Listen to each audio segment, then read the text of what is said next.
Well, I guess the strikes are finally over, and I'm glad everything is set in stone. Before I start this review for the Zone of Interest, I want to thank everybody who's been watching my videos for the past couple of days. I've been posting a lot for the past couple of days. I'll be posting more. I have a couple more movies to go before I continue doing more like video essays. But for now, here's my review for the Zone of Interest.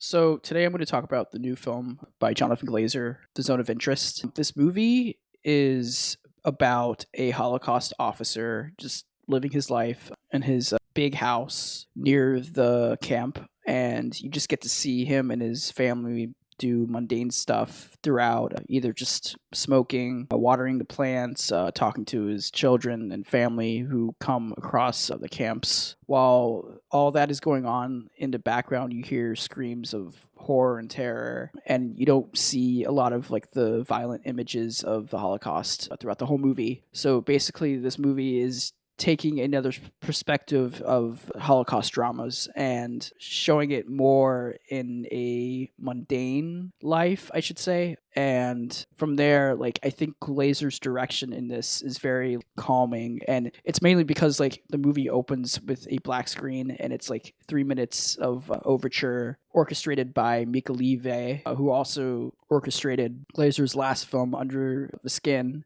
And here, like, her score is very like experimental, bass booming, lots of like drone like sounds playing throughout. You'll also have like this really like intense moment where Haas is directing or kind of like telling a story, a children's story, to his one of his children, and you'll have like another perspective shot of a young Jewish girl picking apples, and it's like shot in infrared, black and white, and obviously it's mirroring the other side of the banality of man, or just the idea of like evil taking a hold of different people and different perspectives. And just from there, like Glazer's ability to just commit to a type of like documentarian narrative is something to be believed and seen. And he's one of those auteurs that just shows up every like decade or so and just does his thing and then just like dips out. And he's kind of like Todd Field with Tar last year, where he's just mastering everything that he can do with cinema and using like the cinematic language of taking a different perspective or like an evil person and like magnifying it to like 100 and seeing like if there's any like flaws of like that person or like the people around them who have like this evilness in them, and it just plays around with that. And I think with that all said in mind, like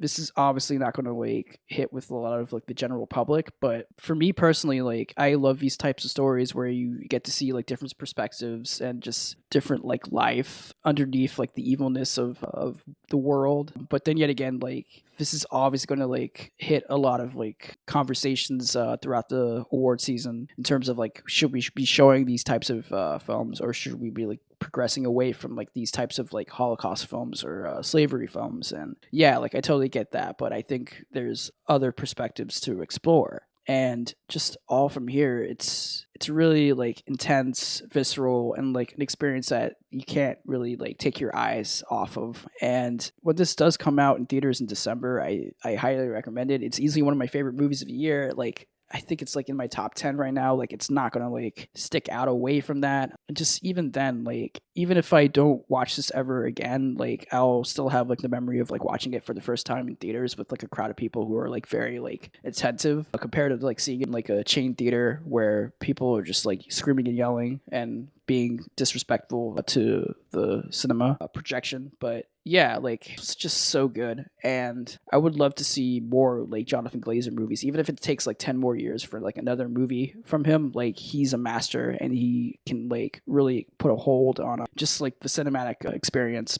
But yeah, like I really love this. I'll say also like Christian Fredel, the main actor who plays Haas, is incredible. Like obviously he's not like in contention for like the top 5 of best actors this year, but I'd put him up there. And especially with Sandra Hüller, who's playing basically the same kind of like character in Anatomy of a Fall, but over here like she's kind of like stuck in a marriage with Haas. And she has a really incredible like argument scene with Christian Fredel at the docks, and that's like halfway through the movie. And after that, like the rest of the movie is all on Fredel's performance, and like he has like an incredible like final shot, just kind of like mirroring Come and See, the international movie from like decades ago, which also deals with the terror of war and the banality of man and how it affects innocent people around the area. And yeah, like it just mirrors that, and then just on top of that, it feels like a fucking documentary at some points where you'll just be following like these people around the area, and there's like multiple cameras like installed in and out of like the house and through the garden, and just like the innovation in this movie is very like top notch, and something that like can't be like replicated a lot in just modern blockbuster or just mainstream cinema. But yeah, man, like this was just so good, and I can't wait for like another Glazer movie. Even like I said, even if it takes like another 10 years, like I can live with it. But yeah, 5 out of 5. Letterbox, like I wrote a really good review for it, and I don't really need to go like super like deep into it because like I don't really have a lot of clips to show you, but just take it in and just take it as it is and come out with this movie having like a new fresh mind or a new fresh perspective of the movie, because this is one that can't be ignored or missed. But yeah, definitely check this out, bro.